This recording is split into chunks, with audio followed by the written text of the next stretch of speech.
तो शुरुआत करता हूँ कविवर बिहारी के संबंध में, जो परीक्षा से संबंधित बहुत महत्वपूर्ण बातें हैं उनके विषय में। चलो शुरुआत करते हैं। रीत काल के प्रतिनिधि कवि बिहारी का जन्म संवत 1660 विक्रमी में हुआ और सन 1603 ईस्वी के लगभग।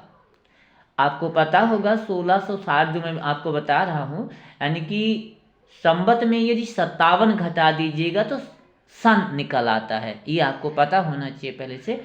हाँ, तो इनका जन्म 1603 ईस्वी में हुआ था। अच्छा, यहीं पे एक विशेष बात और समझ लीजिएगा। डॉक्टर नगेंद्र के हिंदी साहित्य का जो इतिहास है उसमें पृष्ठ संख्या 348 के अनुसार इनका जो जन्म सन है वो दिया हुआ है 1595 ईस्वी। पुनः सुन लीजिएगा, डॉक्टर नगेंद्र के हिंदी साहित्य का इतिहास पृष्ठ संख्या कितनी है 348 के अनुसार इनका जन्म सन क्या लिखा है, उसमें क्या बताया है 1595 ईस्वी। तत्कालीन ग्वालियर राज्य के बसुआ गोविंदपुर नामक गांव में हुआ था। यह स्थान अब राजस्थान के अलवर जनपद के अंतर्गत आता है। और इनके विषय में कहा गया है कि जन्म ग्वालियर जानिए खंड बुंदेले बाल, जन्म ग्वालियर जानिए खंड बुंदेले बाल, तरुणाई आई सुधर, तरुणाई आई सुघर, मथुरा बसी ससुराल, तरुणाई आई सुघर मथुरा बसी ससुराल। बसुआ गोविंदपुर नामक जो गांव है, यहाँ अब भी बिहारी जी के वंशज निवास करते हैं। इनके पिता का नाम केशव राय था। इन्हें मथुरा का चौबे ब्राह्मण माना जाता है। अनेक विद्वानों ने बिहारी को आचार्य केशवदास, जिन्होंने रामचंद्रिका लिखी है, उनका पुत्र स्वीकार करते हैं और तत्व संबंधी प्रमाण भी प्रस्तुत किए हैं। बिहारी ने निम्बार्क संप्रदाय के अनुयायी स्वामी नरहरि दास से संस्कृत, प्राकृत आदि का अध्ययन किया था। जब इनके पिता वृंदावन आए तब बिहारी ने यहीं पर साहित्य के साथ साथ संगीत का भी अध्ययन किया और तरुणावस्था में विवाह के बाद ये अपनी ससुराल में रहने लगे और मुगल बादशाह शाहजहां के निमंत्रण पर आगरा चले आए। यहीं पर फारसी शायरी का अध्ययन किया और अनेक राजाओं से परिचित भी हुए। इसी परिचय के परिणाम स्वरूप बिहारी जयपुर नरेश मिर्जा राजा जयसिंह के दरबार में भी पहुंचे थे। इनके नाम के संबंध में एक भ्रांति प्रचलित है। कुछ लोग इनका पूरा नाम बिहारी लाल बताते हैं, जबकि इनका पूरा नाम बिहारी दास था। बिहारी लाल नाम से एक दूसरे कवि बूंदी में इनके एक शताब्दी बाद हुए थे। बिहारी के भांजे कुलपत मिश्र, क्या नाम बताया, कुलपत मिश्र ने भी इनका नाम बिहारी दास ही लिखा है। क्या लिखते हैं जरा सुनिए। भांति भांति रचना सरस, देव गिरा ज्यों व्यास, त्यों भाषा सब कविन में विमल बिहारी दास। और यही नहीं, और भी कवि कहते हैं, जैसे बाबू जगन्नाथ जी हैं, वो भी कहते हैं सुच सिंगार में बोरी के भयो बिहारी दास, जगते फिरत उदास यब सुकवि बिहारी दास। तो इन प्रमाणों के आधार पर स्पष्ट हो जाता है कि इनका नाम बिहारी दास ही था, बिहारी लाल नहीं। महाराजा जयपुर नरेश के दरबारी कवि बिहारी ने 700 से कुछ अधिक दोहों की रचना की। देखो कहीं कहीं पे 713 दोहों की बात जिक्र आती है और कहीं 719, लेकिन अधिकांशतः 713 ही मान्य है। जिनका जो संग्रह है, यानी कि जो इनकी रचना है उनका संग्रह है बिहारी सतसई, यानी दोहों की जो रचना की और उनका जो संग्रह है बिहारी सतसई। तो इनकी एकमात्र जो रचना है वो कौन सी है? बिहारी सतसई है। बिहारी जयपुर नरेश महाराजा जयसिंह के दरबारी कवि थे। कहा जाता है कि महाराजा जयसिंह ने दूसरा विवाह किया था। वे अपनी नौरहा पत्नी के साथ भोग विलास में लिप्त थे और राजकाज का पूर्णतः त्याग कर चुके थे। महाराजा जयसिंह की ये दशा देखकर बिहारी ने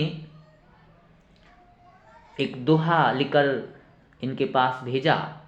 वो ये था, नहीं पराग नहीं मधुर मधु, नहीं विकास यही काल, अली कली ही सो बिंध्यो, आगे कौन हवाल, अली कली सो बिंध्यो, आगे कौन हवाल। तो इस दोहे को पढ़कर राजा जयसिंह बहुत प्रभावित थे और पुनः कर्तव्य पथ पर अग्रसर हो गए। अपनी पत्नी की मृत्यु के बाद बिहारी भक्ति और वैराग की ओर उन्मुख हो गए और दरबार छोड़कर वृंदावन चले गए। वहीं संवत 1720 सन 1663 ईस्वी में इन्होंने अपने नश्वर शरीर का त्याग कर दिया। अब इसके बाद हम आपसे बात करता हूँ जो परीक्षा से संबंधित महत्वपूर्ण बिंदु हैं, जो महत्वपूर्ण बातें हैं, बस उन्हीं की एक सरसरी निगाह में बात करता हूँ, जरा सुनिएगा। तो सुनिए, कवि जो बिहारी जी का जन्म संवत 1660, सन कौन सा था? 1603। इसके विषय में हम पीछे बता भी दिए हैं, जो दो मत हैं वो बता चुका हूँ। विशेषता 1603 और 1663 तक इनका वक्त रहा है। यानी पुनः सुन लीजिएगा, जन्म सन कितना है? 1603, मृत्यु क्या है? 1663 है। अच्छा, इनका जन्म कहाँ हुआ था? ग्वालियर राज्य था और बसुआ गोविंदपुर गांव था। इनकी बाल्यावस्था बुंदेलखंड में और तरुणावस्था अपनी ससुराल में व्यतीत हुई थी। क्योंकि एक दोहा मैं आपको सुना ही चुका हूँ, जन्म ग्वालियर जानिए खंड बुंदेले बाल, तरुणाई आई सुघर मथुरा बस ससुराल। चलिए अगला बिंदु सुनिए। बिहारी जयपुर नरेश राजा जयसिंह के दरबारी कवि थे। किसके दरबारी कवि थे? राजा जयसिंह के दरबारी कवि थे। बिहारी जी की मृत्यु कहाँ हुई थी? बिहारी जी की मृत्यु वृंदावन में संवत 1720 में हुए थे, सन 1663 में। कवि बिहारी की एकमात्र कृति बिहारी सतसई है। बिहारी की भाषा कौन सी है? तो बिहारी की भाषा प्रौढ़, प्रांजल, परिष्कृत एवं परिमार्जित ब्रज भाषा है। पुनः इस बिंदु को सुन लीजिएगा, बिहारी की भाषा बड़ी ही प्रौढ़, प्रांजल, परिष्कृत एवं परिमार्जित ब्रज भाषा है। बिहारी जी ने मुक्तक काव्य शैली को स्वीकार किया है। अगला बिंदु सुने, बिहारी सतसई कवि बिहारी की रचना है, ये मुक्तक काव्य है। इसमें 713 से 719 दोहे संकलित हैं। जैसा मैंने आपको इसके विषय में बताया, पहले ना बता दिया है, वैसे सतसई का मतलब 700 होता है, तो 700 से कुछ अधिक दोहे लिखे हैं, लेकिन अधिकांश जगह 713 ही मिलता है। तो आपको मैंने बता दिया 713 से 719 तो है। इसमें नीति, भक्ति और श्रृंगार से संकलित दोहों का संकलन है। अच्छा, अगला बिंदु सुनिएगा, बिहारी जी के पिता का नाम केशव राय। ध्यान रखिएगा, केशव राय।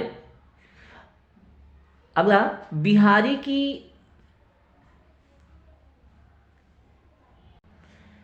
बिहारी ने श्रृंगार वर्णन के अंतर्गत संयोग व वियोग दोनों पक्षों का ही वर्णन किया है। पुनः ये बिंदु सुनिएगा, बिहारी ने श्रृंगार वर्णन के अंतर्गत संयोग व वियोग दोनों पक्षों का ही वर्णन किया है। अगला बिंदु, अच्छा, इनका जो पूरा नाम है, यानी बिहारी जी का पूरा नाम बिहारी लाल चौबे था। क्या बताया? बिहारी लाल चौबे। बिहारी जी के इष्ट आराध्य देव कौन थे? बिहारी की इष्ट आराध्य देव श्री कृष्ण जी थे। अगला बिंदु सुने, बिहारी जी के गुरु स्वामी वल्लभाचार्य जी थे। ध्यान से सुन लीजिएगा, क्या बताया? स्वामी वल्लभाचार्य। और बिहारी जी के दीक्षा गुरु नरहरि दास जी। पुनः इन दोनों बिंदुओं को पुनः सुन लीजिएगा। बिहारी जी के गुरु स्वामी वल्लभाचार्य जी और बिहारी जी के दीक्षा गुरु नरहरि दास जी थे। और बिहारी जी के काव्य गुरु आचार्य केशवदास जी थे। मतिभ्रम ना हो भैया, कायदे से सुनना। अगला बिंदु सुनिए, बिहारी जी का विवाह मथुरा के किसी ब्राह्मण की कन्या के साथ हुआ था। और इसके बाद अगला बिंदु सुने, बिहारी जी रीतिकाल के रीति सिद्ध काव्य। क्या बताया? रीतिकाल के रीति सिद्ध काव्य थे। बिहारी जी ने केवल 2 ही छंद अपनाए हैं। कौन से? दोहा और सोठा। बिहारी सतसई की रचना सन 1662 में पूर्ण हुई। अगला बिंदु सुनिएगा, बिहारी के काव्य में शांत, हास, करुण आदि रसों के उदाहरण मिल जाते हैं, किंतु मुख्य इनका कौन सा है? श्रृंगार रस है। अगला बिंदु सुनिएगा, बिहारी सतसई की समाप्ति सोमवार के दिन हुई थी। कौन सा दिन बताया? सोमवार। अगला, बिहारी सतसई की परिसमाप्ति का पक्ष यानी कृष्ण पक्ष था। बिहारी सतसई की परिसमाप्ति यानी जो बिहारी सतसई जो पूर्ण हुई थी, कौन सा पक्ष था? कृष्ण पक्ष था। बिहारी सतसई की रचना चैत्र मास में समाप्त हुई थी। अगला सुनिए, बिहारी के दत्तक पुत्र का नाम कृष्णलाल। अगला बिंदु सुनिएगा, बिहारी मुख्यतः श्रृंगार के कवि हैं और उनके अधिकांश छंदों में संयोग और वियोग पक्ष बिखरे हुए हैं। अच्छा, अगला बिंदु सुनिएगा, व्यंजना प्रधान और उदात्मक शैलियों के वे धनी हैं। अगला बिंदु सुने, बिहारी सतसई पर सवैयों में एक टीका कृष्णलाल ने भी लिखा है। अगला बिंदु, बिहारी ने अपनी संपत्ति यदुपति को माना है।